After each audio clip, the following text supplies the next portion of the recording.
మనకి మన మగతనం చూపించుకోవడానికి ఆడది కావాలి, చేతగానితనం కప్పిపుచ్చుకోవటానికి ఆడది కావాలి.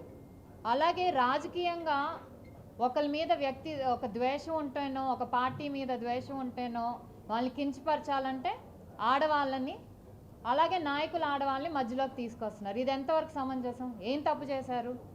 వాళ్ళు ఇళ్లలో కూర్చుని ఆడవాళ్ళు వాళ్ళ పని వాళ్ళు చేసుకుంటున్నారు. మీ రాజకీయ దురుద్దేశాల కోసం ఒక ప్రాంతం మీద ద్వేషంతోనో, ఒక మనిషి మీద ద్వేషంతోనో ఆడవాళ్ళని కించపరచడం అనేది యాక్సెప్టబుల్ కాదు. ఇది ఒక నీచ సంస్కృతికి తెరలేపారు గత 5 ఏళ్ల కాలంలో.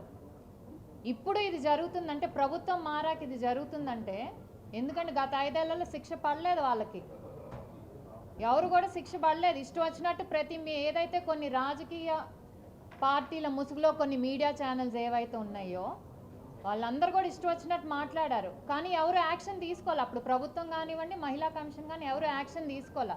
సో భయం లేదు, మేమేమన్నా ఏం చేస్తారులే అనే